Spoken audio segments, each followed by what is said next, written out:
Thank you, Pedro. And now for closing this panel, we will have a very brief conversation with two people that I'm inviting to come to the table. Cayetana Mercé. Cayetana, it's an architect and a journalist. She was editor of Declarin.com.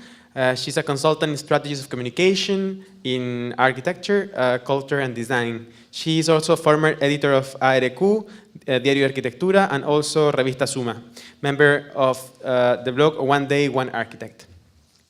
And also, let me invite Daniel Kozak. Daniel is director of the Research Center for Habitat and Energy and professor at the University of Buenos Aires, CONICET researcher at the Center of Urban and Regional Studies of the National Scientific and Technical Research Council. Let's give an applause to these two guys. Okay. La idea es que estamos un poco pasados de tiempo. Sí, vamos a hacer este panel en español. El espíritu de esto es que tanto Daniel como Cayetana puedan responder a todas las cosas que hemos visto. Y yo, malamente, quiero solamente comenzar con una pregunta, esperando que de alguna manera, a través de sus impresiones, ideas y comentarios, puedan tratar de responderla o dar luces de esto. Siendo alguien que comenzó desde la academia y que hoy día está en el terreno, me pasa constantemente que creo que hay un gap entre lo que nos gusta alimentar la imaginación del paisaje y de la arquitectura y del urbanismo y las cosas que hacemos efectivamente cuando tenemos que hacer proyectos. Eso se ve muchas veces en que constantemente hablamos de cosas que no están hechas, hablamos de proyectos que son muy interesantes y hay un gap entre cómo traducimos estos principios, estos valores y estas ideas a la realidad.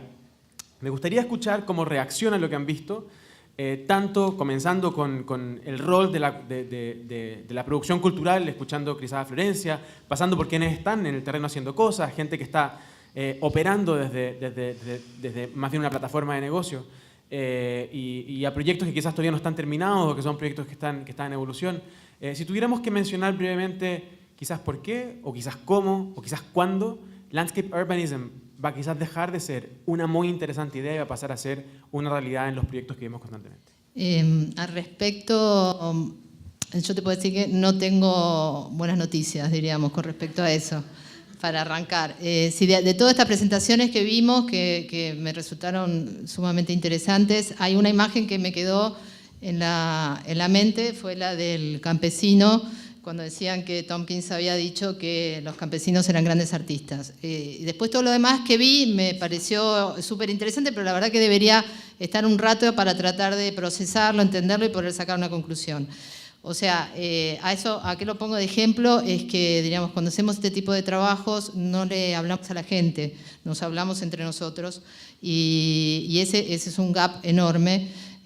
Yo pasé por distintos medios de comunicación, desde la revista Suma, que diríamos, le habla a los arquitectos, hasta el suplemento de arquitectura que está ahí en el medio, y ahora estoy en el diario Clarín, que le habla a la gente, y trabajo en comunicación digital, y me di cuenta que los que no le hablamos a la gente, diríamos, los arquitectos nos hablamos entre nosotros, y estos proyectos que probablemente sean lo que haya que hacer para solucionarle el problema de la gente no lo entiende ni entiende por qué deberían hacerlos.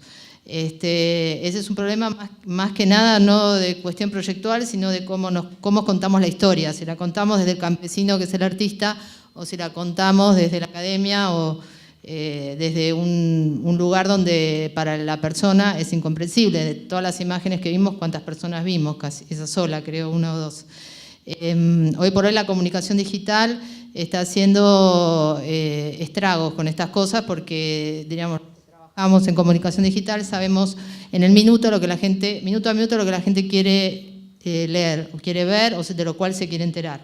Y estos temas no figuran nunca en la agenda de los medios porque son complicados, son difíciles de traducir a un lenguaje, y porque tenemos, Florencia, 6, 7, 8 arquitectos que trabajamos en comunicación de arquitectura, y los periodistas no pueden llegar a entender estas cuestiones tan específicas de la profesión.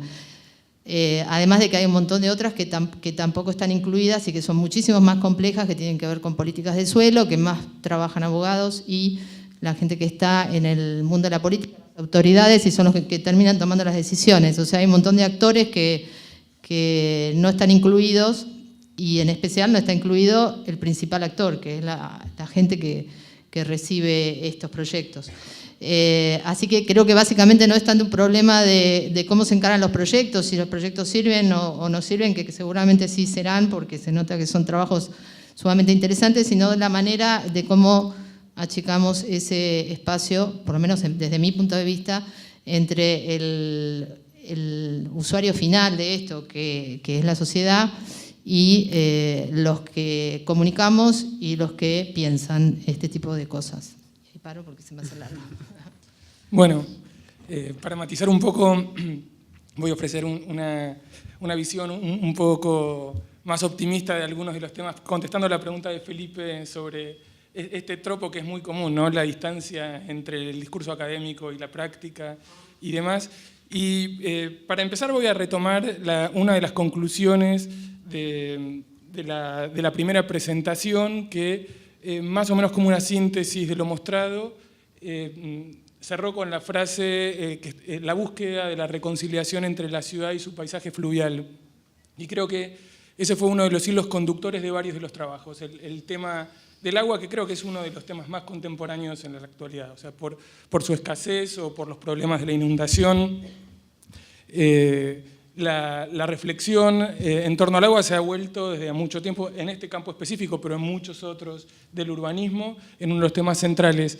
Y también, retomando un poco el guante, lo que decía Agustín Pérez Rubio al principio de sondear en nuestro propio acervo, puedo remitirme al trabajo de Florentino Ameghino a fines del siglo XIX, cuando se estaban haciendo las principales obras de canalización en la provincia de Buenos Aires, cuando había prácticamente un consenso monolítico sobre cómo se debía evitar la inundación para mantener productivos a los campos en la pampa húmeda.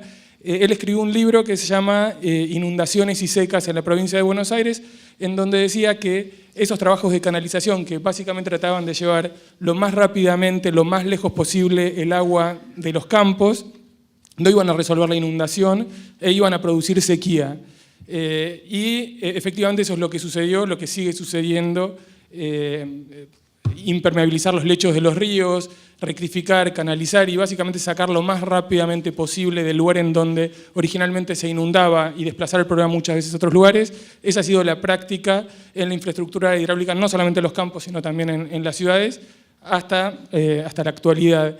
Eso que Ameghino decía muy marginalmente a fines del siglo XIX y que prácticamente no tuvo ningún efecto en la práctica dominante en cómo se hicieron las infraestructuras en los campos de Buenos Aires y en las ciudades, ahora pareciera con un poder de anticipación increíble. Uno lee y algunas frases parecen estar escritas ahora. Más o menos, Avant Lalet, él estaba hablando de lo que en el Reino Unido llaman sistemas de drenaje sustentables, un concepto que se acuñó hace menos de 20 años y que básicamente dice eso, es un problema, está mal enfocado el problema de la inundación pensando que se resuelve sacando lo más rápidamente posible el agua de las ciudades. Hay que retener, realimentar los acuíferos, mantener el ciclo hidrológico y bueno, en varias de las ponencias nosotros, ya sea por la revalorización de la palabra humedal y de lo que implica los humedales, como en el caso de Iberá, en el trabajo sobre la región metropolitana de Rosario, yo creo que esta noción de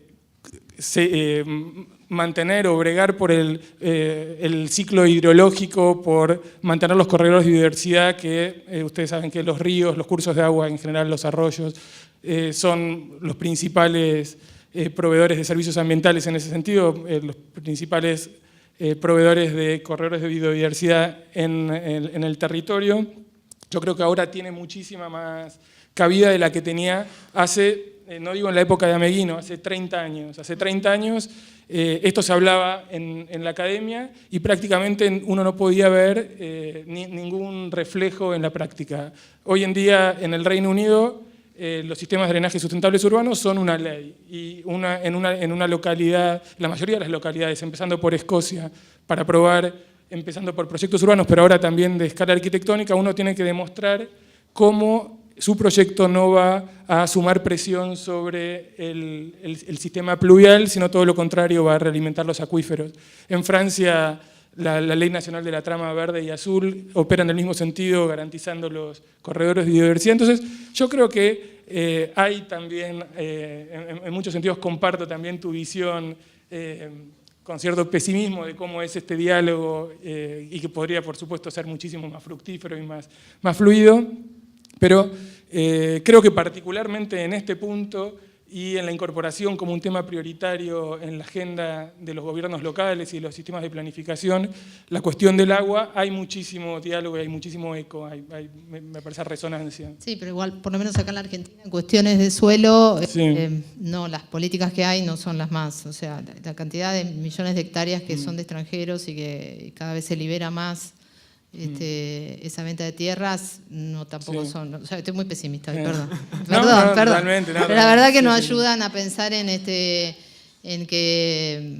diríamos, que haya una concientización con respecto a la gente y un interés y una idea de que los arquitectos, urbanistas pueden hacer algo con respecto a eso. Sí. Que no solamente es una cuestión de política o negocio inmobiliario o lo que sea, y que nosotros tenemos como algún tipo de opinión que pueda llegar a producir algún cambio frente diríamos, a lo que puede llegar a ser la autoridad política, el negocio inmobiliario. O sea, sabemos que la Argentina es un lugar muy interesante en este momento y bueno, no estamos en las mejores condiciones tampoco. Sí. Entonces hay como una desesperanza con respecto al tema. Si vos tenés un lado, me das una manito para levantarle el ánimo. Pero bueno, creo que es algo así. Bueno, sí, pero es interesante un poco también poner sobre la mesa por qué hacemos esto. Nosotros hacemos esto y Charles empuja este proyecto porque para que estas ideas pasen de ser ideas a acción, para que la imaginación se convierta en obra de alguna forma, es importante que permee primero a la academia, a quienes van a ser, y veo en la audiencia muchas caras jóvenes, a quienes van a ser los futuros arquitectos, los futuros planificadores, los futuros diseñadores urbanos, y esperamos que también este discurso en algún minuto llegue a la gente, a los medios, y sea parte como del arqueotipo, de la discusión cultural, ¿no? Entonces, en ese sentido, bueno, les agradezco mucho la conversación, vamos a tener una instancia para poder seguir conversando esto sobre un café, luego de nuestro keynote que viene ahora. Muchas gracias.